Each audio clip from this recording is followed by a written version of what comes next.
welcome to the T-Hud podcast. I am Moby. I'm Marty. And I'm Leland. And today you get the first episode where it might not be a train wreck for the whole time, hopefully. Yeah, for the whole time. Yeah. For the whole time. Maybe we'll just lose a caboose somewhere. You know? If our listener has stuck around this far, we thank you. Oh, thank you, he or she. Yes, or It. Or alien Them. who is listening to this. Oh, an alien would be from cool. iTunes. That would We should send this shit into space.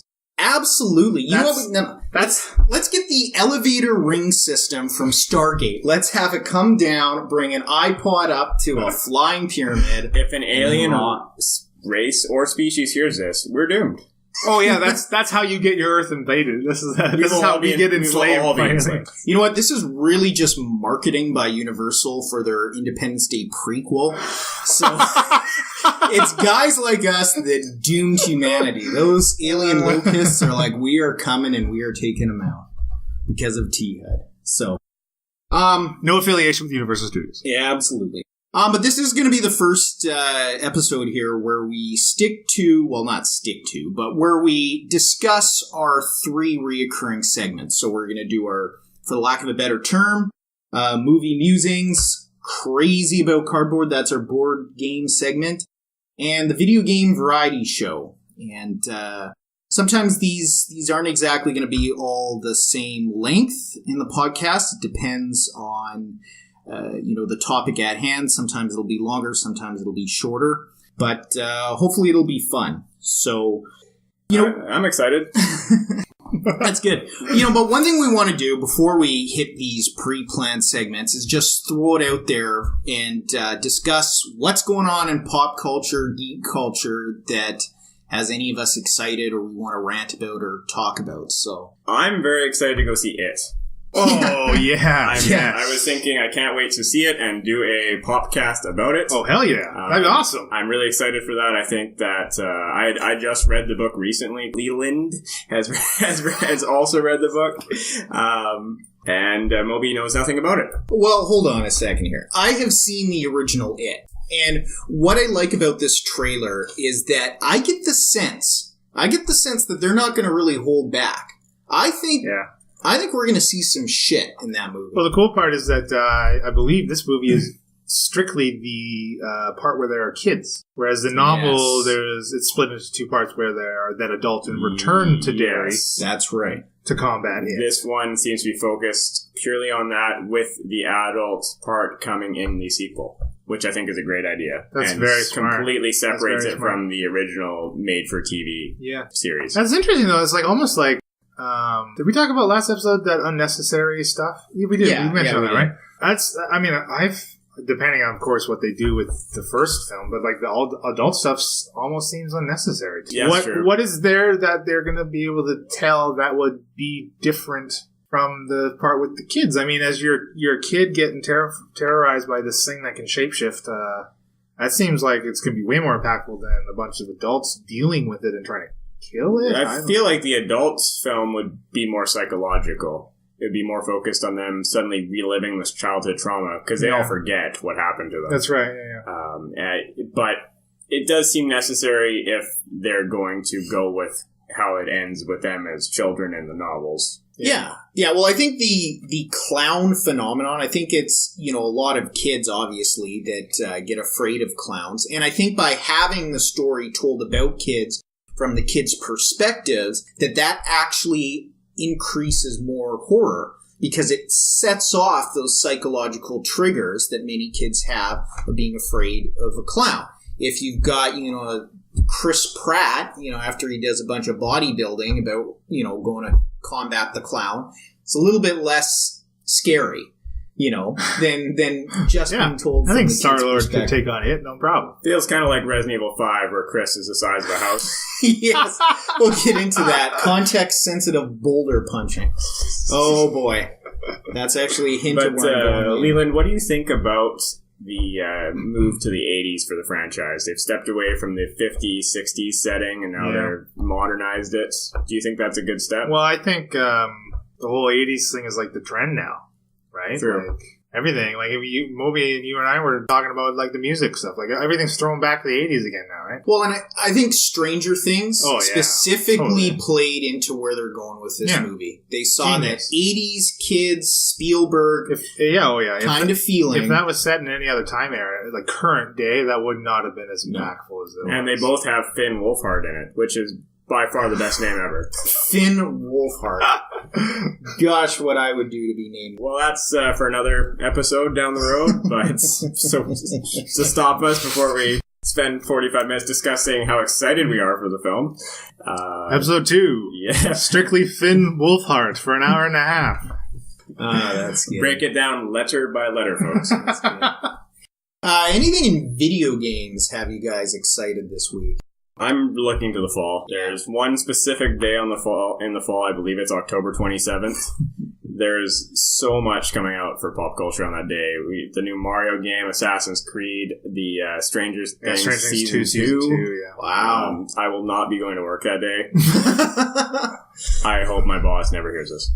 That's good. From my point of view with video games, nothing really current.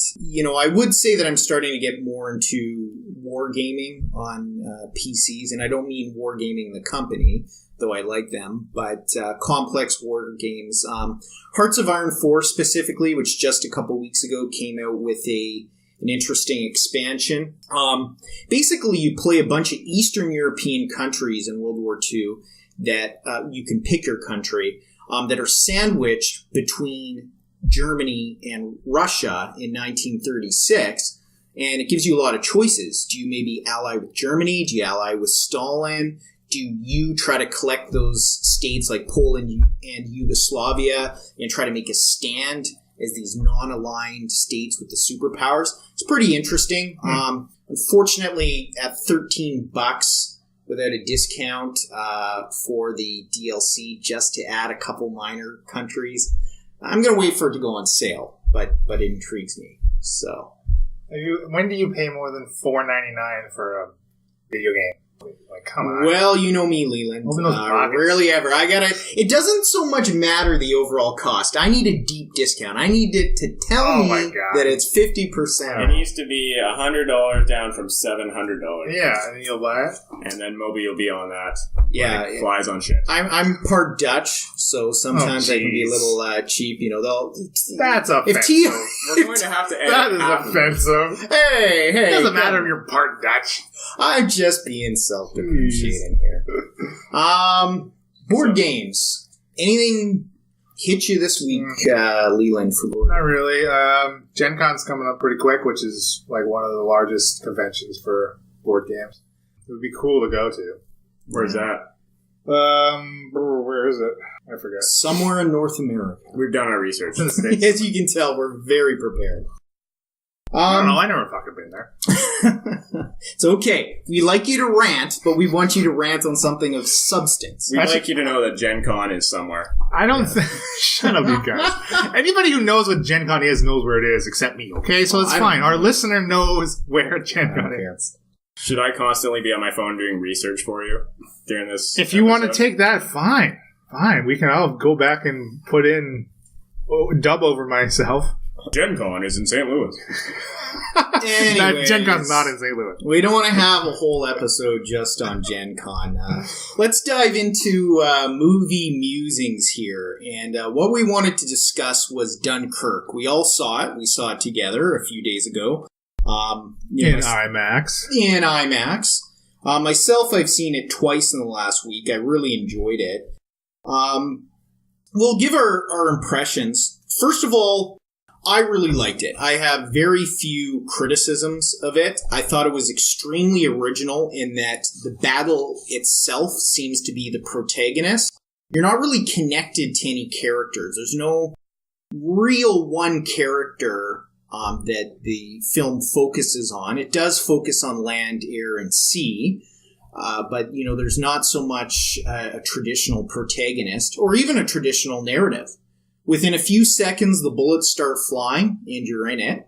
And one subtlety that I really liked is how The Germans are not seen as far as infantry until the very end, and they're just in shadow for the most part. And all you see is their equipment, and they're even called the enemy in the opening text. And what it does is creates this abstract sort of monster, this almost force of nature that is going after these soldiers. And I like how there's the Stuka attack. Those are those German dive bombers right in the beginning. And they have screamers on them. These screamers are not functional on the airplane except to cause terror. And I was really looking forward to seeing if those were done accurately. And they were. And I thought it had a good impact there. I felt it also was fairly realistic as far as what actually happened there. In particularly, I like one line where one of the soldiers says, "Where's the bloody Air Force?" Because that was a common complaint of soldiers on the beach. Now, in history, the Air Force was there. What was happening is the Air Force was actually holding off the Germans further inland where they couldn't be seen. And the soldiers just assumed that since they're being attacked on the beach, that the Air Force was nowhere or wasn't trying to help them. Oh, I see. They were stopping further attacks from happening. Exactly. Okay. Something that the film touched on a tiny bit or alluded to was that the French were really trying to hold off the Germans, who had overwhelming force. I mean, they just kicked ass. And to buy the British these precious few days to be offloaded and brought back to Britain. So that's good. I'm trying to think if there's anything really that unrealistic. There is one point. That's not very realistic. Very few of the small ships of Dunkirk, the little ships, were actually piloted by civilians. As the film shows, the Navy was coming to take them over, to requisition them. However, in real life, the Navy did requisition all but a couple of them. So it was fine to focus on that one crew that was going out on their own and that dodged the Navy. That's realistic. However, when you see the little ships rescuing people from the beaches, they're almost all fishermen and civilians. That is not accurate. And I suppose that just looks way more heroic. It does. So, another thing I liked as far as scary realism was the concept of oil, of sailors getting soaked in oil. That was very cool. That was a very common issue with the Navy in World War II, or in any war where, World War I as well, where you had oil-fired ships, because any spark could just set the ocean on fire. So I thought that was quite good. That's really what I felt there. The only thing I would say is that one of the greatest benefits of the film, which is that the battle becomes the protagonist, unfortunately that means that you don't have a character that you can really identify with. When characters get knocked off, you don't really feel that sad. Marty? I couldn't tell you a single character's name. No. No, it's true. There was Bodie McBoat Captain. There was the giant fighter pilot, Tom Hardy, who's still Bane, apparently. Yeah, I like to... we didn't throw up a spoiler warning before we started talking about this, but I think that's, spoilers. Anything we talk about, you can Google history. I'm sorry. No. What I like to call those airplanes the Hardy Boys. That's how I call those three. They're the Hardy Boys, led by Tom Hardy, who, didn't die. He didn't. Marty, would you like to continue? Did you just trail off into a shell shock there? I was... I think he started to... You know what really happened was I was getting in the mindset of me watching that movie, and I was just as bored there for 2 seconds as I was watching that movie. Now, were you bored watching the movie? I was bored watching the movie, yes. I mean, it wasn't bad. I didn't really enjoy it all that much. I didn't, like you said, I don't connect with any of the characters. I didn't particularly feel like any heroics were going on, which I guess they tried to allude to, like, by replacing all the captains on the pleasure cruise boats, right? I don't know. I kind of like that realistic tone, though. It wasn't, not everyone's a hero. A lot of these people just wanted to go home. Yeah, but I don't... Okay, I agree. And I think the film, Nolan did what he wanted to do with it, I think, right? And I think he did it successfully, but it wasn't my... But it's not it wasn't my bag. I didn't...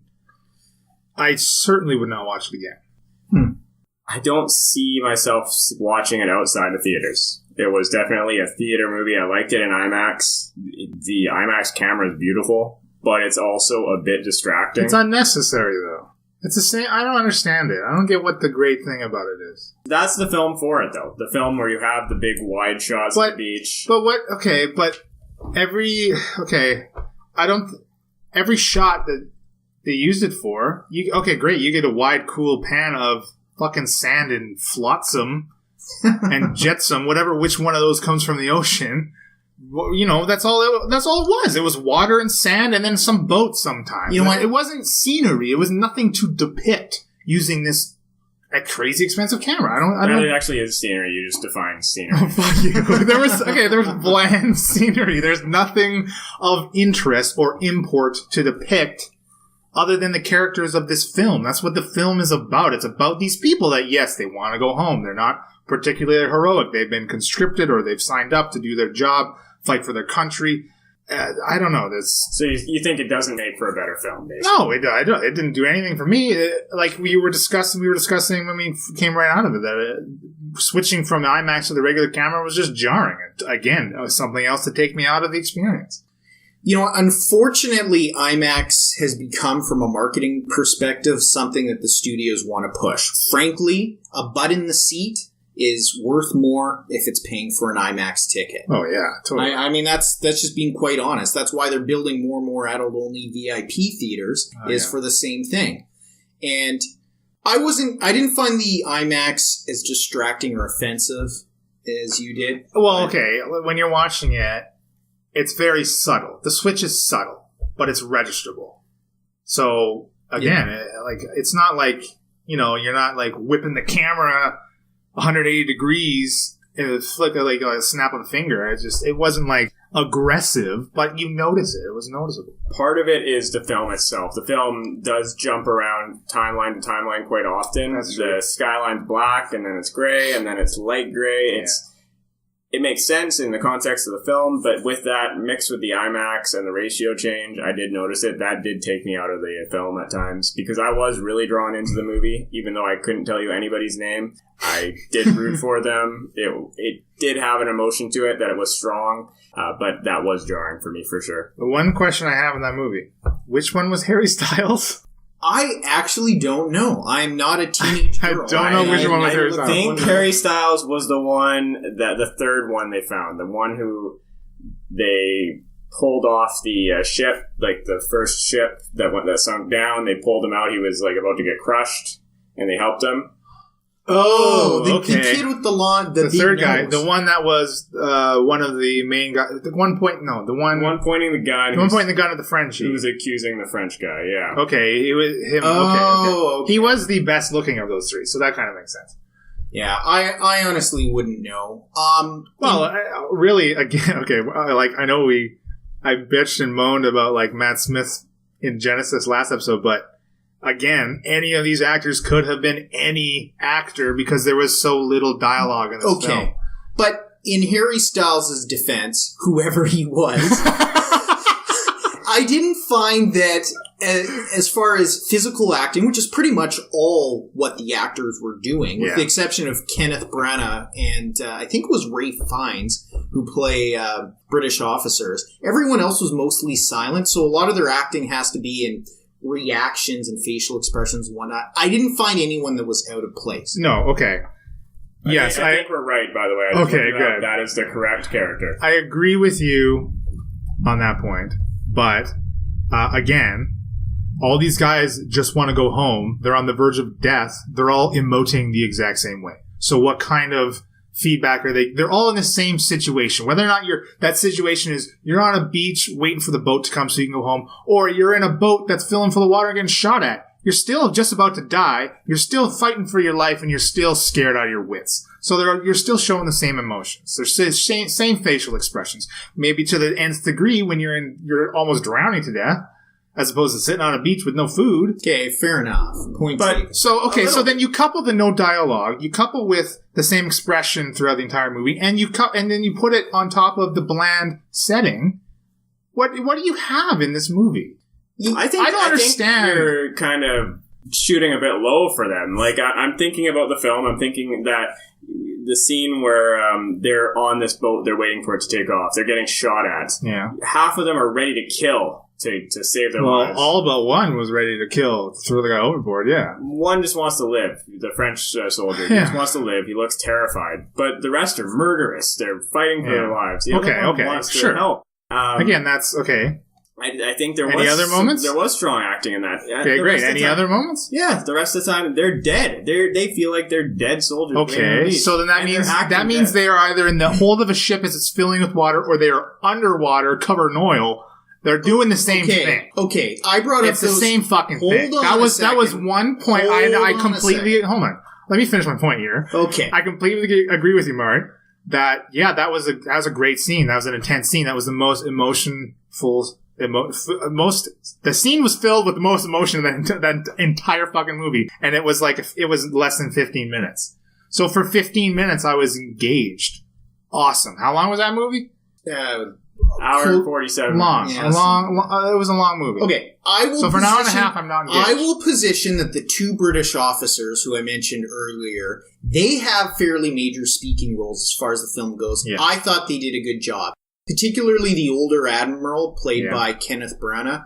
You know, he can't cry because he's this military man. He can't really show fear, but he does in just the little conversations that he has. And certainly that colonel who came in and has to walk up and down the beach, I think he does a good job seeing, oh shit, you know, the British are hoping we take 30,000 home, but there's 400,000 on this beach. Yeah. Oh my God. And I thought he did a good job portraying that, those two characters. When I think about this film, I think one of the big differences is the way it portrays violence and the way they've casted very young actors to play these soldiers. And I think that's part of the reason why they cast Harry Styles. He isn't a well-known actor, even though he's known in other things for whatever he's done. sent girls through puberty. He has sent girls through puberty. That's disgusting. Awful. Oh, jeez. Good for him. Good for him. Yeah, so in that aspect, I really like the film. I like that they tried to stick to some more of a realistic casting for soldiers. Yeah, especially for that time, right? For that time, yeah. And the violence as well. It doesn't focus on this hyper-sensationalized version of people blowing up and gore and guts. It's scary, and you feel like you see death, you see violence, you see bodies, but you don't just see gore for the sake of gore. The horror is in the setting and not the blood and guts. Yeah. Well, that was one impactful part of the movie is the threat of death in the majority of the scenes is drowning. That is terrible. That is terrible. I have the biggest phobia of drowning or suffocating. That was what hit me. That was the thing that hit me in this movie. That's something I never thought about. That stuff's it's very scary. Very scary. With film. Well, I did feel the threat of that. I think they portrayed that well. One thing I thought they portrayed realistically as well, you know, as a kid, I was very much into airplanes and warplanes. That is probably the most realistic air combat I've seen on screen. I mean, so many times... It's very unfortunate because it was boring. Well, yeah, but you know what? That's realistic. Okay, that's fine, but... I don't want that level of realism in my movies. Leland, that's fair enough. I want to be fucking entertained. But so many war movies, you know, it's basically Star Fox with propellers. You've got you've got airplanes doing barrel rolls and figure eights that in real life, in 1941, your wings get sheared off or you pass out because of G-forces doing that. Or your engine cuts out. The only point I cared about Tom Hardy's character was at the end. When he's getting out of his cockpit, he's letting the fresh air blow on his face, and he's just kind of letting it sink in that he is defeated. He's fucked. He's screwed. He's landing in enemy territory, but he saved lives. Yeah.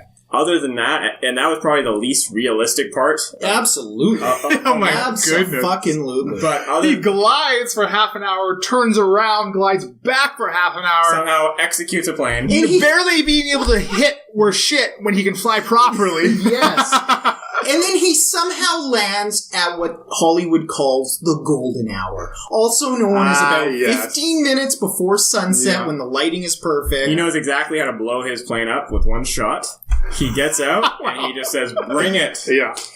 He did kind of look Bane-like there. He looked like he was ready to throw a whole platoon around, but then he just gets hit. If there's a sequel, that's the sequel. And Leland would be much more interested in seeing that scene. We're done with you now. But I think I am just not much of a fan of war movies, I think that's what it boils down to. Fair enough for me. Fair enough. Any other final thoughts? Well, I think they must have expanded that cockpit by like a foot on either side to fit Tom Hardy in it because, Jesus, the man is a monster.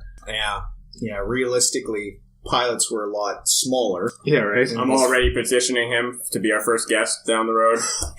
All right, we'll have our agent book Tom Hardy. The invite sent. I am interested to hear about some of his cycles. That's for sure. Yeah, we dangle him some human growth hormone. We might get him to come. I believe that's actually considered libel. I was going to say. Tom, we love you. This is all we're joking. Yeah, it's all humor. You've done a lot of push-ups. T-40. And your head is still the same size as it was in Star Trek Nemesis. No matter what anybody says. Oh, wow. I gotta go back and watch that again. You do? I watched it a year ago. He's supposed to be a clone of Jean-Luc Picard. He's slight, slim, and he has a different skull. Wow. They say they're going to do the first human head transplant. I swear it's already happened, and it happened to Tom Hardy. He had the money to afford it. He got himself a bigger meathead. I really think this... He might be like the definitive actor when it comes to gaining weight and losing weight for a role, and to that extent. Like, well, I mean, Christian Bale too. Yeah. But it's just, I've never seen a guy get so big and then get so slight and suddenly be that big again. It's, I don't know. It cannot be healthy for him. If he does a role where he gains a ton of body fat, he's gonna get sick. He's bad. He's got that's type 2 right there. They get type 2 diabetes amongst actors is a big thing, and not a lot of people know about, but it's a major hazard. Is it, who is it that Tom has Hanks. it? Tom Hanks is one of the highest profile guys that got it. He got it from, I believe it was Castaway. I think you remember saying that. Castaway. Wilson gave it to him. Wilson! That volleyball did have more personality than any soldier in Dunkirk. So I think that's... Thank you. I think that's a nail in the coffin. That's validation. Even though I like the film, I think that's a nail in a coffin. And we'll go straight from bloody volleyball balls to our crazy about cardboard section. Okay, great. Really, realistically, no good segue, so just take it away. No, that's cool. Okay, so for crazy about cardboard, I just kind of wanted a general, your guys' general thoughts of the hobby overall, or at least what you've been exposed to. Of course, exposed to by me. I just kind of wanted to get your impressions of it, and I don't know, like talk about like the social aspects and like if you guys enjoy that, if that's what you kind of come for or go for, or if you do enjoy the games and can appreciate some of the mechanics of some of the games. How about Mark? What do you think? Yeah, I think at first I was a little bit taken back by how much there is to this culture. I didn't realize. I'm a little more knowledgeable about video games and comics and that sort of thing. So being new to it and seeing just how much there is out there and how much is coming, it seems to be growing. That's the vibe I've gotten from it. I've talked to a lot of people now. I realize there's a lot of people who do this, who they get together with friends and they play more than Monopoly. And I think that's great. I really enjoy some of these games. Some of them, I think my attention span wanes on the longer ones. But when it comes to a game that is, anywhere between 15 minutes to maybe 2 hours, some of them have been fantastic. They've been really fun. We've had some of our best nights just playing games until 2 a.m. Some of the social games, Resistance stands out. Yeah, for sure. And anything like that. Social deduction games are very fun. I'm terrible at them, but they're hilarious. And I cannot lie to save my life. Eventually, people just assume I'm lying and I win somehow. I've had a lot of fun. And I think one of the highlights for me is definitely the social deduction games. And one of my most recent favorites we played was Shogun.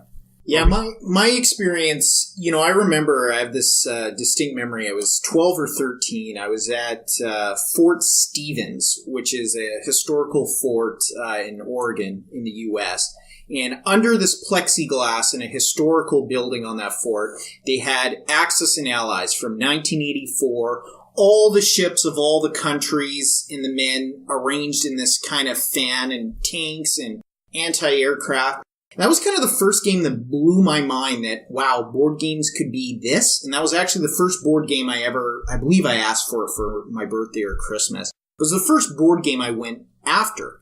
Previously, like Marty said, was Monopoly. That was about as complex and big as a board game got. And other than that, you're talking like Payday or Uno or even Risk as a war game. Risk is remarkably simple, the mechanics. What I like about nowadays is that, first of all, that original Axis and Allies, that's peanuts compared to what we've got out there. But there's a maturity with board games. They don't try to dumb it down for you for the most part. There are complex mechanics. What was that Kasmet, the Egyptian? Kemet. I always get the name wrong on that one. But it has such an advanced tech tree where you can research certain spells that help you. Yeah, the power tiles. The power tiles. And it's amazing just how many levels there are of power tiles and how you get them and what they do. It's almost as if the line of complexity between video games and board games is becoming closer. That's my perspective. Unfortunately, that's really hit and miss. As you know, Scythe, which is a fairly big name game. Yeah, it is. I'm not a huge fan of Scythe. I gotta be honest. No. And you know what? I hate to admit that the more I think about it, the less I enjoy it as well. Right. Especially after playing Shogun. And I've had Shogun for a long. It's been sitting on my shelf unplayed for a long time. And there's about a dozen or so games that fall under that category, which is a shame. But man, Shogun is amazing. I love Shogun. Yeah. And it's like from 2006. It's like more than 10 years old, and it's so fun. It's so cool. There's so many interesting decisions, and I guess the point I was getting at there is that mechanics make or break the games these days, and it's a natural function of having a more complex game. They're more expensive to procure, but I guess when you miss with a board game, it's a bigger swing and a miss these days, is what I'm saying. That's just my feeling.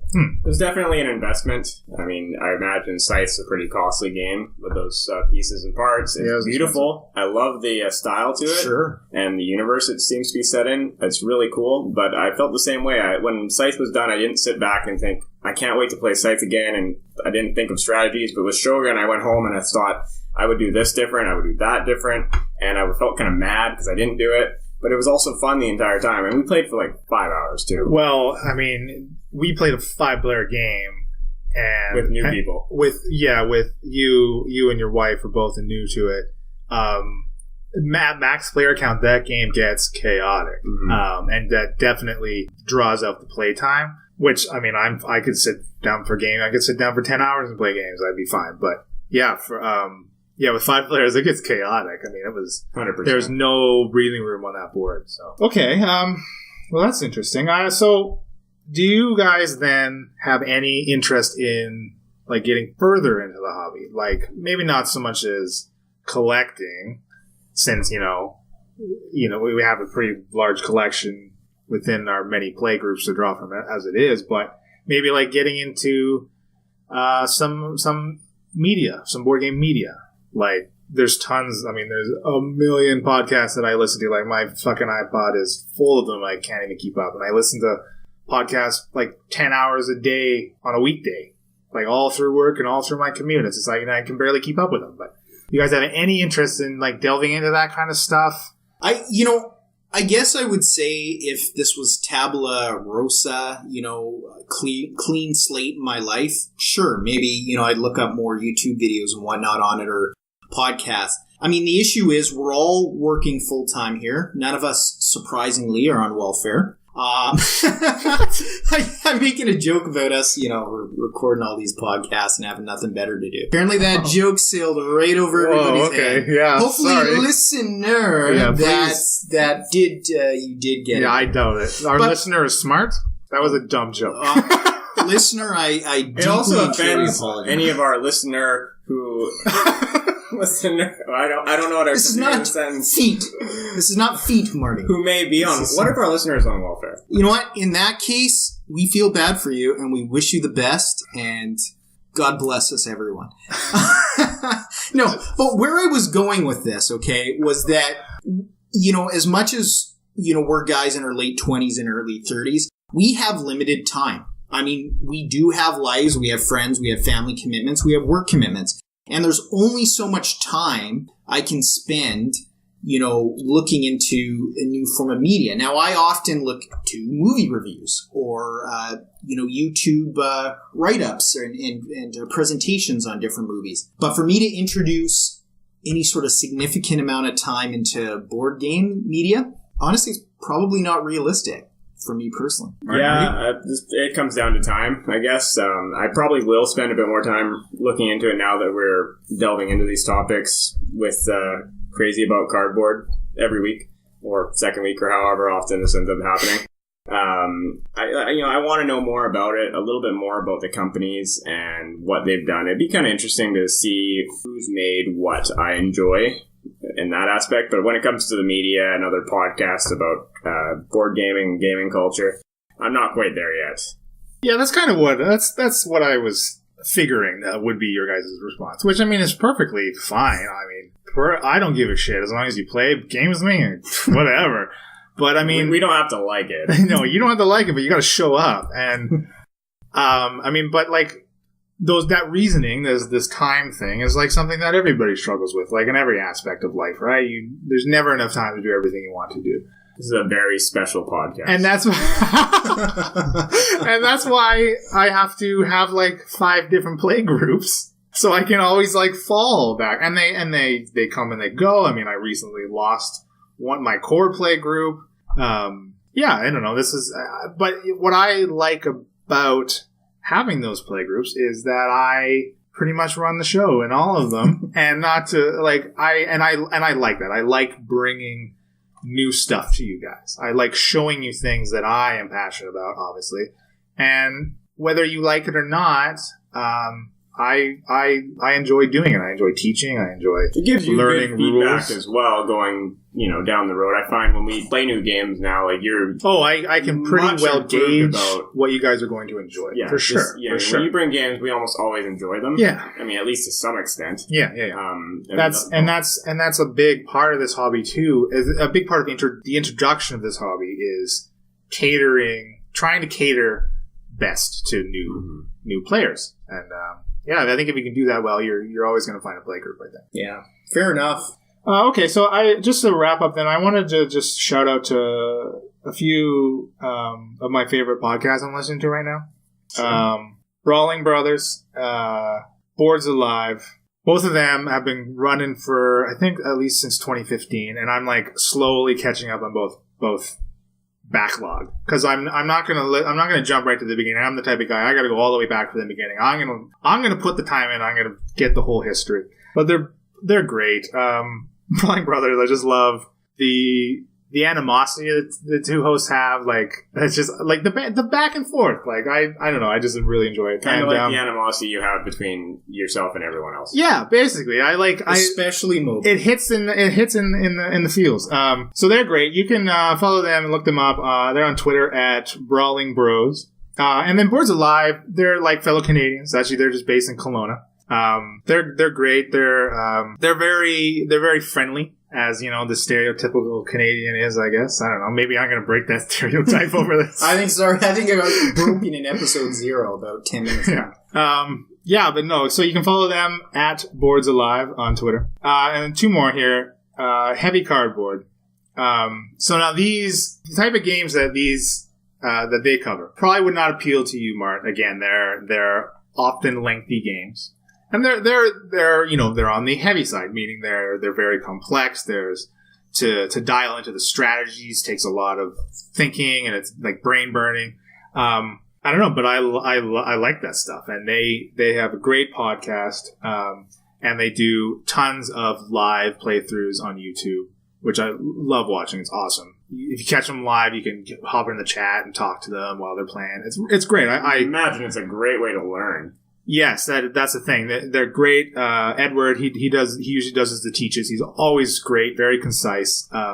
For these complex games too. I mean, some of the teaches take upwards of 30 minutes, and he always brings it right through. It's awesome. I donate to them on their Patreon. Actually, I think Edward is now he gets to do what he loves full time now from the Generate, which is awesome.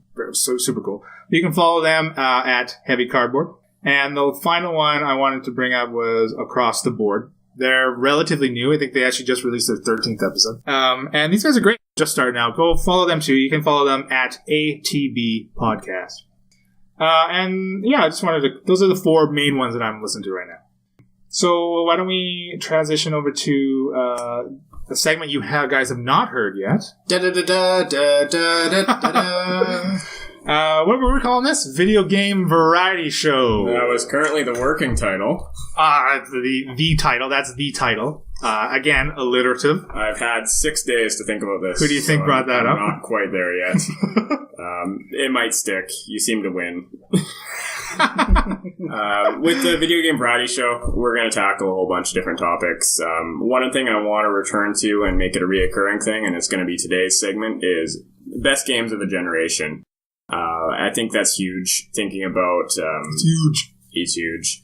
Any generation of gaming, whether it was the Super Nintendo, Sega, or the PS4, Xbox One, you can think of so many things that... Well, Xbox. Oh, sorry, PS4. Yeah. Sorry. So, okay, I'll cut that Leland out. Steele, everybody. Sorry. Yeah. No, good job, Leland. Yeah, so he threw me right off. I'll just can the segment now. Ah, yeah, that's it. Let's wrap it. Let's wrap it up. This is the Video Game Variety Show. We're the T-Hud podcast. You just got a suit again. Oh, hey, that's if it's under 5 seconds. No, that's a fallacy. They can sue us for all of our zero money. It's fine. You know what, listener, you're safe. We will still... Don't worry, listener. We will protect you. If we got to pirate radio this stuff to get to you, listener, we will do it. We've got a rowboat. We got a boat. We can get on a boat, yeah. They did it in Dunkirk. We can do it! We've commandeered this ship. And we will not use IMAX cameras, and we will not charge you $19.99 for a ticket. And Harry Styles will not be involved. Tom Hardy might be. Yes.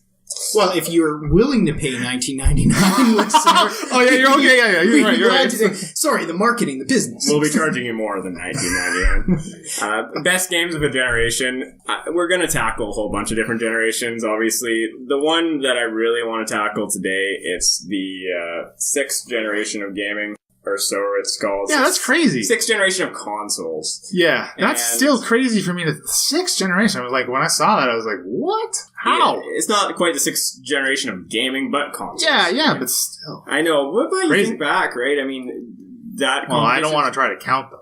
Let's not do that. Okay, let's start with the Atari. Okay. So is that one? I don't know if that's when it started though.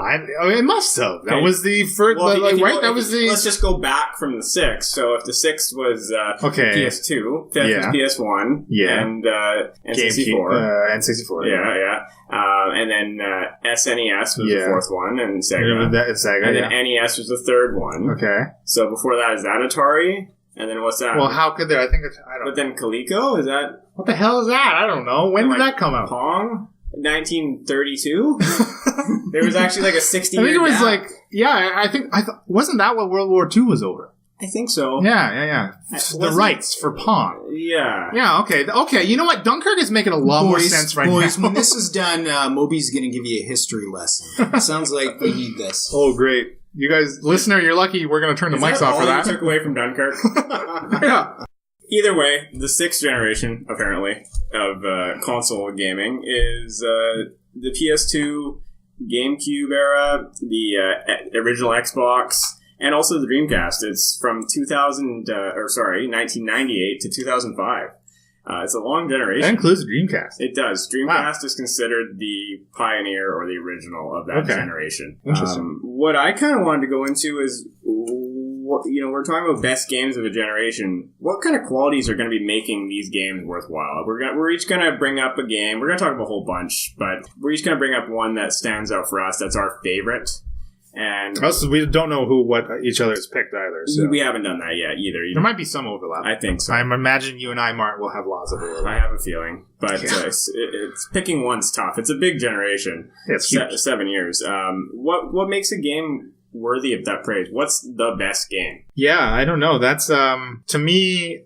When I think of the best game, if a portion of the game imprints on me, if it influences maybe my thinking, not fucking mind control, you idiot listener, come on, but it influences my thinking. You said our listener was smart. Would you kindly pass me that drink? Oh my god, here you go.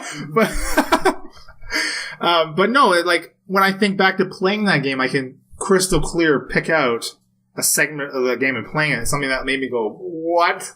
That kind of thing. Yeah. And so I guess it boils down to nostalgia. I don't know. You get nostalgic feelings from some of these games. But it's more than nostalgia. It's like you're saying, it's an imprint. It's like a strong sort of feeling. It's almost like a memory that it's so imprinted. It's just part of you. It's left an imprint that you're never going to forget. No matter even if you don't play that game again, you're always going to think about it when you think about that generation or those types of games. And I think that back to the imprinting thing, that is especially influential when you're growing up. 100%. Absolutely. Playing these types of games as a teenager, man, they shaped me. I know that. They shaped my views of violence. They've shaped, my views on relationships. I don't know. If I think back and I think to being in the mindset now and playing some of these games on my list, I don't know if they would be as impactful or lasting for me now. I'm going to go ahead and throw up a spoiler warning for this whole segment, because at some point we're probably going to talk about games and some endings and some feelings that came. Yeah, but Jesus. But the whole thing is spoilers. I get you, you're saying. Yeah. We'll just put a spoiler warning up at the beginning of every episode. We really need to. And really, we're only spoiling it for one listener. Yeah. It's not that bad. It's your fault, listener. Yeah. Play these games. Are 10 to 15 years old. Yeah, listener, if you haven't played this, just press pause when you hear the names. And if you're come back in 2 years. If you're under 19 and listening to this podcast, clearly we're explicit. You should not be listening to this podcast. Unless you have signed parental permission. Oh, is that how it works? I think accompanied. If you're listening to this with your mom or your guardian or your dad or whatever, your aunt, your uncle, I don't know, just... don't listen to that. We're obnoxious. We have a podcast email. You send your written consent to the podcast email. Yeah. Attention Leland or Marty or Moby. An email that we have not been promoting at all because it doesn't quite exist yet, but it's going to get there. And you're going to add it in at some point. Yeah. Yeah. Okay. So video games. So yeah, Moby, what do you think makes a game worthy of this praise? I actually agree with you guys. So I hate to not. I know you do. This is dumb. Maybe we can fight about the games themselves. Oh, we will. I think what we've been talking about are what is a defining game for us, and I thought that's where we were going with this for the most part. And but you thought wrong. I am a Nintendo fanboy, okay? And the GameCube, it was very close at heart for me, so I have a lot of opinions on that. So I don't know if we want to dive in on that yet. But I agree with you on what, that it's a game that's impactful to you, that you think about decades or several years at the very least after you play it as defining. There's also defining from a marketing perspective. I've never owned an Xbox of any kind, but I have a lot of thoughts. Well, one major thought about Xbox, which is when that thing got introduced, unlike, Sega with Sonic the Hedgehog, unlike Nintendo with Mario, they had no tentpole. They had no mascot. They just had a bunch of third-party games. Now, I'm going to stop you now. They introduced it with Halo. Their mascot is Master Chief. No. That is their tentpole. I was going in that direction, but I did not think that Halo was a launch title. If it was, then it was a launch title. I bet it was. Okay, I was going to go with Halo. They're not Nintendo. They don't just throw a console there with no support. But okay, no, I didn't mean that they didn't have decent games when they started, but they didn't have their mascot. I thought that Master Chief grew into that. That came organically. Then who is Sony's mascot? Who was Sony's mascot at that time then? They don't have a mascot. There are a few iconic figures you can think of. Well, the PS1, it was Crash Bandicoot. They certainly promoted Crash Bandicoot. Yeah, they did. But you're correct. They stepped away from that concept. They tried to differentiate themselves from the mascot idea. Yeah. Obviously, in the sixth generation. Yeah, so the generation we're talking about, Matt. The current generation. Can we stick in the parameters? Fair enough. Yeah. Fair enough. But I mean, I was going after Xbox and saying that they had to organically get Halo. As soon as they got it, they jumped all over that. By the way, it's a launch title. It was? Okay. Yeah. I stand corrected. That's good for Microsoft. Yeah, no, it's mood. I admit that. Well, actually, I have your mic on mute, so everything you've been saying we haven't been talking about. So we're using the same mic. Oh shit! That's going to be a fairly welcome to the Leland Hour. I knew it. 3 segments about crazy. Okay, just so we can knock off the red-haired stepchild here. Did any of you guys own a Dreamcast or play it? No. Okay, no, I wanted one because. It was, I wanted everything, and it was cool, and it had a disc drive, and I don't think I had a PS1 at the time yet. It looked really cool, but, I wanted one, obviously, but I didn't get it. So I'm assuming none of us picked Dreamcast games. No. Well, the only one I thought, because I still see playthroughs come up for it that are done nowadays, is Shenmue. Apparently that was pretty big and epic.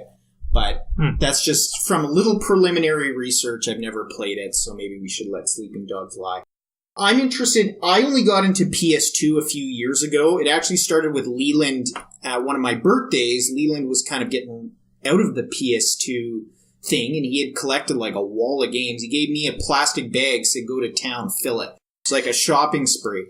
And he matched it up with an incredibly poor working PS2, but it was very heartfelt gift. Big boy, he played a lot of games, Big boy. I bought one after, but these guys grew up with PS2. I'm interested in what is your defining game for PS2? So yeah, this console generation is the one we grew up with. I mean, I'd say it's the one where we went through our teenagers with. I grew up with the generation before that and the 6th generation. This was the big one for us, though. The one where we could buy our own games and waste all our money and that sort of thing. Yep. We definitely did. And time. And we played a lot. We played everything, I think, at the time. And that's something I don't do now. I don't always get a chance to try genres I wouldn't necessarily dive into.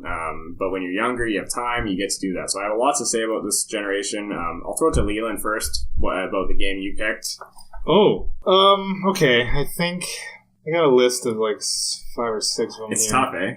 It's really tough because as soon as you pick one, I think I'm gonna go with your favorite. I think I'm gonna go with God of War. God of War 1. God of War 1, yeah. And that's influenced also because it spawned like a pretty awesome franchise that I love. I think that's a big factor. But yeah, God of War 1, I don't know, that game was so cool. It was pretty unique at the time. I mean, you just like you're thrown down with Greek gods. All these myth stuff. It's really cool. It was brutal. It was brutal. The violence was awesome. Sexualized. It was cool. Like just what a fucking teenager was looking for. I mean, how many characters are like Kratos? Yeah, he has so cool. like redeeming he's like got zero moral compass. He just doesn't care. No, they kind of try to make him care later, but. No, he doesn't care. I think in the new one he's going to. They've changed that. Which is probably smart, but when it comes to the originals, and especially, I remember the first one was my favorite as well. Yeah. I loved it. Of that generation, it's my favorite. Yeah, it was really cool. Yeah. I played it a few times, and those types of games aren't always interesting to replay. But that game is so good. No, and one awesome thing about that is, like, the combat systems were so cool. Like, those Blades of Chaos, man, that's the coolest weapon ever. As far as action titles go, cool. It's definitely influenced action games across the board. Yeah. There's still a lot of those beat-me-up style games. It seems like they're going more in the direction of action RPGs, but when it came to just straight-up action games, that was hella fun. Mm-hmm. So that's your pick, eh? That's my pick, yeah. All right. Moby.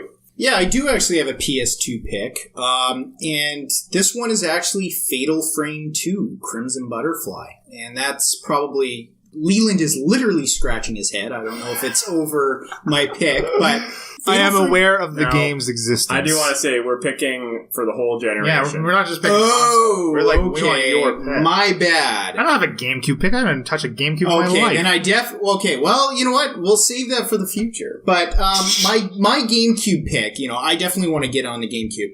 Now, it's not my favorite game for the system by a long shot, but I think the defining game for You're picking your favorite. I can't pick the defining game. That we're going to talk about that after. Okay. Did you read the show notes? God damn it. You know what? I didn't. My favorite GameCube game is Resident Evil Remake. Okay. That should have been pretty obvious. Yeah. Yeah, right. Okay, I'm 32 years old. Whoa, what an old fuck. I know. Listener, I hope you're not in your 30s, listener, because oh my goodness. Yeah, I know. I'm an ancient old man with a 12-year-old voice. I hope your parents aren't in their 30s either. Yeah. We're sorry. I feel my old ticker about to give out here, boys. Yeah. Resident Evil Remake was it was the first horror game I ever played.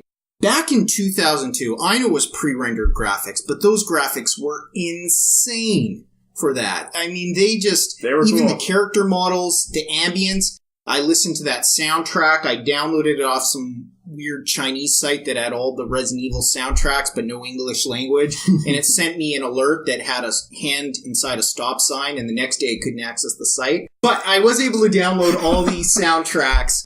And, man, it was fantastic. It's a terrifying game. It is. It makes you uncomfortable. It reminds me a lot of the new Resident Evil. They both make me uncomfortable to play it. I don't know if I enjoy playing them. I like it, but I don't. It's weird. It's a weird feeling. Amazingly enough, even though I do have so much that game memorized, it comes up with one new scare or jump moment every time I play it. I believe that's your memory. That is your memory, yes. That is your lack of short-term. I'm sorry, I'm an old I guess man. now that would be long-term memory. Wow, you're in rough shape, buddy. Both short and long memory fade. I do what I can. Yeah, apparently, going to the gym will help you with that. Your mental acuity. Hey, we don't get meta on the podcast. But no, that's my favorite.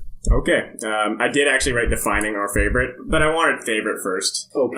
My favorite, it's tough. I feel like a dick here because I made you guys pick, but you know what? My favorite is Resident Evil 4. Okay, that's cool. That's a good pick. That's a real good pick. I had to pick favorite. It's not my defining. It's not the one that maybe hits me the hardest when I think about it, but it's the one I played the most. It's the one that's taken up the most of my life.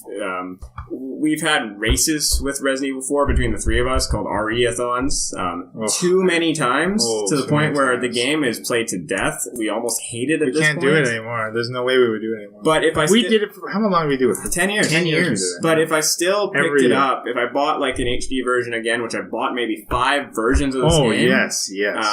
I would still play it. I would still play it to the end. I'd probably play it on Pro. I'd probably play all the extra stuff. I'd get the hand cannon. I'd do all this stuff. Yeah. I would laugh at the terrible acting and the weird story and the Ashley screaming, "Oh, you pervert!" Look. We all said 3 different things. That was good. That was not scripted. That game affects us all. And that's how fucking annoying Ashley is. It's a freaking phenomenal game, and it redefined Resident Evil in a terrible way going forward. Oh, yeah. But at that time, it was what the series needed. They stepped back, which is great, because they went the complete wrong direction with it. But that game itself was perfect for its time, and I really loved it. That's a good pick. When it comes to defining, though, I think that's a big topic. That's different. Like, what defined the genre? I can dive right into that. I can think the defining game, like, I've got a couple. A big one is Grand Theft Auto 3. Yeah. That's my pick. That might be the one, honestly, because when I think about games nowadays, I think about how open worlds, or open worldy, I guess, the games are nowadays. I mean, from anywhere from Assassin's Creed, Far Cry to, The Witcher, everything's open world, and it's huge, it's expansive. People want to play games that are long and involved. Grand Theft Auto 3 was all those things. It had a story. I mean, they expanded on that. Vice City expanded on that in immensely, right? They added a character, right? Oh, Vice City was so good.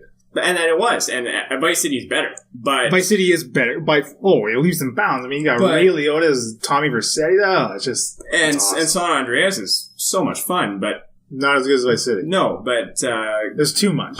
I think so, and I think that's how I sometimes feel about the games nowadays. Yeah. And a lot of open world games, it's just too much. It pulls you away from the story. But Grand Theft Auto 3, I played so much of that. It was really hard too. It was really difficult to just get to the end of the game. But it was so much fun, and we must have put hundreds of hours in those games. Oh yeah, I just remember going over to your place, and you and I just run around shooting, murdering people for hours in Grand Theft Auto 3. In every way possible. Yeah, you just putting in every code, every weapon. Thing you could do. You're like, I wonder if I can drive this car off this building and land it on this prostitute.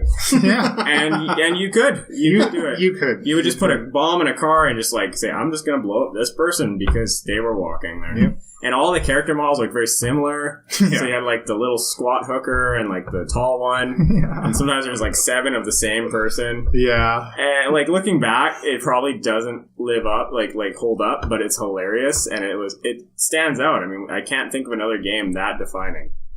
That's a great pick. That's my pick too. I agree on everything that you just said. Moby.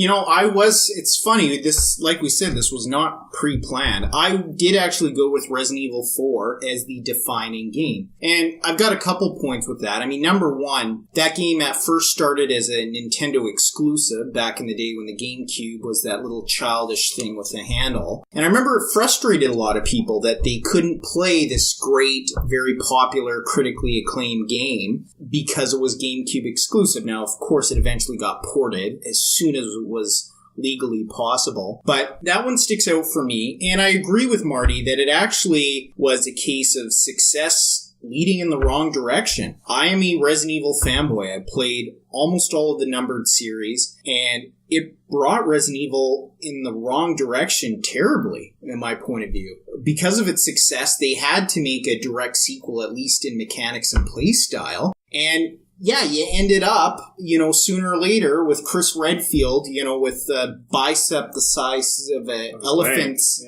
an elephant's leg. Elephant's trunk. I was going leg.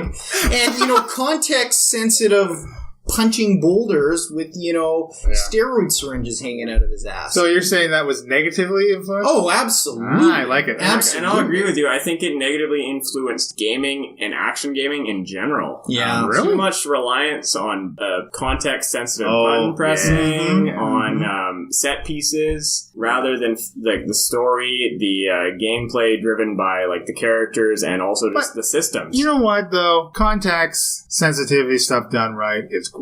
God of War did that great. You can make it emotional and you can make it worthwhile, but I think the problem was when it was everywhere. And it was everywhere. It's all throughout God of War. Yeah. Like every major kill you do. Right? Maybe they went a little overboard with it in God of War 3. So maybe you guys are totally right. By the time God of War 3 came out, I guess that it was there was a lot. I feel like it wasn't a big thing in God of War 1. Well, it was there. Every time you kill an ogre, you rip its eyeball out, right? Yeah. Like every major, larger scale enemy, you can finish it off for that kill. Yeah, I'm okay with the entire Hydra fight, right? That's one huge contextual battle, basically. Yeah, that's true. I guess when I think about it, I think more the negative of running from a boulder, tap X to run from boulder. Okay, yeah, and then that's garbage. That's not really interactive at all. I hate it when it kills me and we're having a competition. And when I die at that point, it's so frustrating because I do not feel it's based on the merit of my skill. But Martin, that's part of the game. That yes, it is your skill. That's your skill. If you're terrible at it, you can't do it. It's terrible. I just like to point out I won the last one, therefore I'm the champion forever. So where I was going with that too, actually, in a meta perspective, is I think Resident Evil 4 actually kind of represents an awkwardness in GameCube overall. I mean, I thought of other games preparing for this. So you look at Star Fox. It wasn't Star Fox Assault. It was Star Fox Adventures. So yeah, it's a Star Fox game. You were waiting for it, and it starts, and you get about 30 seconds in space and shoot a couple things, and all of a sudden you land on a planet, and there's talking dinosaurs, and you think you're in Land Before Time 5, and you want to bang this blue-colored fox that winks at you. And it was weird. It was awkward, and it was weird. I think you might be the only person who thought that about the fox. Hey, it was my formative years. I have no idea what you guys are talking about. I know. I never even seen a screenshot of this. I'm going, okay, Super Mario Sunshine. Good game, but what is it? Mario's on a vacation, he's in a new place, he's never been in any other games, and he's got this water pack attached to them. I was thinking about that How's too. that a negative? But I think he's saying the GameCube in general feels like it's on vacation. Yes, exactly.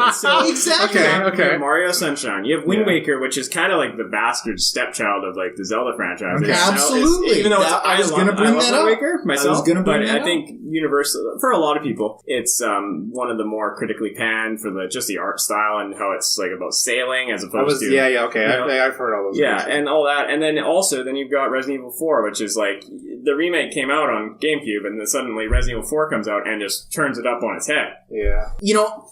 How I thought of it was, these are fun games, but ...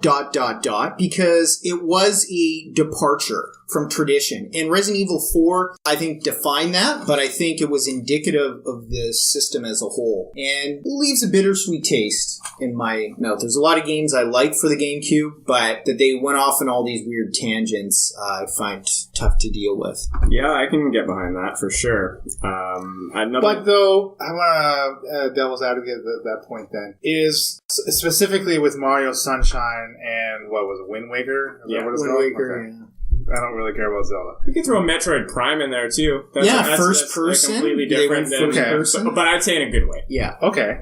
But now those are established characters and established franchises that they are now doing something different with. They're trying to be innovative. So you're saying that they have taken this chance on these and they failed in those chances? Or because otherwise they're samey. I think they should be applauded for trying to do something different.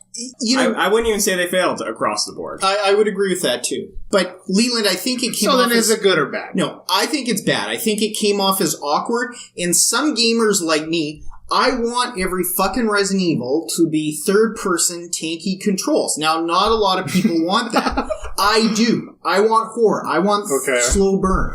I want terrible gameplay. But you loved RE7. Yes, I did. Okay. I mean, that's, again, not the same generation. But I'll tangent in RE7 if you guys want to go there. I think we spent far too much time already on this podcast. Why don't we do a Resident Evil 7? Yeah, we should discuss it. Okay, I think it is worth a little discussion. I like that. Okay. In so many ways. So yeah, we'll do put that on the back burner. Boom. We've got a part of our content director. All right, content director. Thank you. Yeah. Okay. So I see what you guys are saying. Resident Evil 7. Rants. The thing is, like anything that we've discussed in this, it's never black or white, obviously. Yeah. Right? I mean, yeah. What could you really discuss and put down as black and white? This doesn't boil down to facts. This boils down to people's perceptions. So I get what you guys are. But I mean, and again, I have not played either Mario Sunshine or Wind Waker. But I think doing something different is never bad. Or at least the effort into do something different that doesn't become samey, that you don't rely on these characters doing the same things for every generation of console you're putting out. Which seems to me like Nintendo does a lot. Or they don't support them at all. Yeah, that's the Wii U discussion where I'll get very sad and need to drink liquor. So, but that's later. That'll be during the drunk cast. I'll just deliberately set it up so it's during the drunk cast. All right. Well, I think we've kind of. Oh, sorry. No, there was one more trend I wanted to talk about from that era. Okay. I've got one more game as well. So what trends? Okay, so I think that the trend of porting video games to film, that was huge boom during that. Yeah. Like you had Tomb Raider in 2001, right. Enter the Matrix 2003, the RE, the entire film franchise of Resident Evil. It does kind of feel like that's the generation where video games became for adults. Oh, okay. Actually, started it. I think you're onto something. The Xbox with Halo, you started having the online shooters. Definitely some of the PS2 games that are the ones that we're talking about are M-rated. Yeah, that's true. God of War, Resident Evil. Yeah. Although we played them as teenagers, they were intended for adults, I guess. And that's probably why they were expanded to the film medium. Yeah, but I mean, the thing is that when those are all ported, though, they are then toned down to be more generally accessible. That's a movie studio thing, right? They want to try to make it is available for everyone in general, and they don't understand what makes a video game a video game. Yeah, and I guess that is a whole nother movie musing topic about the rating system. I'll write that one down. Write it down there, content director. The pages. Okay, well, I just wanted to touch on that. That's it for me. Well, I've got one more game that I would call, it was a tough pick for me, and I wanted to throw this one out here. And I think it affects you as well, Leland. Metal Gear Solid 2. Yeah. And I know Metal Gear Solid 3 we both like more. Yeah. But Metal Gear Solid 2 feels like the first game of that generation that I went, wow, this is the next generation of gaming. Yeah, you're right. And I played that maybe 20 times. Yep, as did I. That was the very first PS2 game I ever owned. And I paid $125 for it. How? Yeah, I don't know. Ridiculous. I very distinctly Was that in a store? Did you I bought it from Zellers. $125 off the shelf. Collector's edition? Regular edition. Wow. And I didn't have a memory card at the time, so I played the first 2 hours of that game 1,000 times. Jeez. That's how great it was and how enjoyable it was. So yeah, that's a great mention for sure. It really sure. was. And the first 2 hours of the game are super enjoyable. Yep. You learn all the mechanics. You're still Snake. It's so well done. It's so much different. It's so more advanced than any PS1 game was. Yeah. The graphics, the things you could do. You could just do everything to these soldiers that you wanted to do in these. Yeah, that sounds terrible. You wanted to do in these action games. Finally, you could do it, and you felt like Snake. You could actually crouch and crawl and do all these things, and it was so much fun, and it had a great story that probably didn't end up where it should have for the franchise, but at the time, it was so fun. And I think that one really defines that generation for me as well. It led into Metal Gear Solid 3. Yeah, you're right. It set the groundwork for Snake Eater, which is phenomenal. Man, that could be a whole other topic on too. And every Metal Gear Solid game has had its amazing pros and cons. Probably except number 3, I think, for the two of us. We loved number 3. Yeah. I mean, it's like the golden child. Yeah, I'm trying to think of a criticism for that right now, and my mind is blank, which is not unusual. But yeah, I love that game. Self-depreciation, listener, comes standard with the podcast. Well, I think that wraps it up for me. That's kind of what I wanted to make these segments about for these generations. I like it. I think the next one we're going to do, just to get you ready for, is going to be the 4th generation. Nice. So that's going to be the Super Nintendo and Sega generation. So that's going to be a lot of fun. Oh, that's going to be most of you guys talking. I'm sorry, there was one last thing I wanted. Is the conception and then death of rhythm gaming. Because Guitar Hero, man, love that game. Such a great 1 and 2, so good. It really died in PS3, though, I think. Yeah, that's true. It did make it past we could say this generation. The conception. Okay. But, I mean, it was dead by the time. I mean, what was PS3? Rock Band? What generation was that? That would have been like Rock Band. That was Xbox, right? I think you're right. I think we did play it mostly on PS2. I had it for Wii, so it for sure made it to that generation. Yeah, I don't know. But you know what? I had Rock Band. It was for the next generation, because we played Rock Band 2 on Xbox. On Xbox. Yeah. Xbox 360. Yep. 360. Yeah, you're right. Okay, I just wanted to give those a mention too, because those are huge.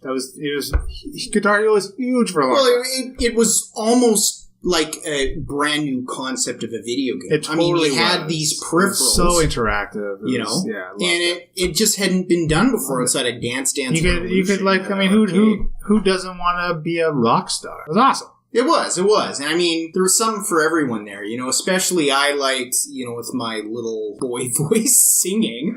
When I finally got to sing with Rock Band 2, that was amazing. Awk. That's an inside joke. But, it was awesome. I mean, when Rock Band hit and you had drums, you had guitar, you had bass, you had singing, it was amazing. It was some of the most fun we've had, especially drinking and playing that game. It was really a party game.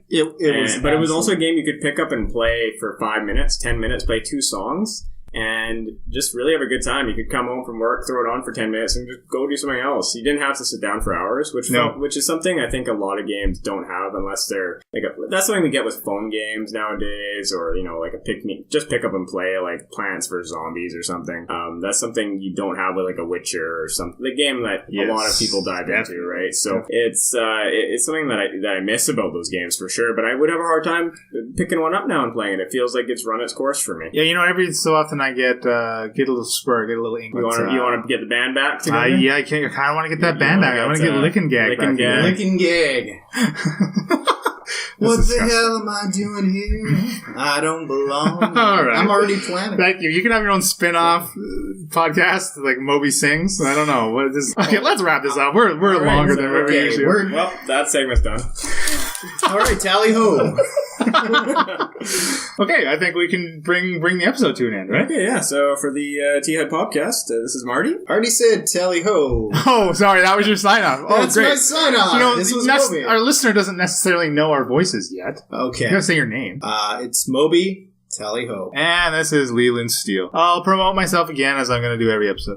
You can find some of my board game musings and reviews at lelandsteelefiction.wordpress.com. And follow me on Twitter if you like, or check out my feed at T_HUD_reppin, REPPIN.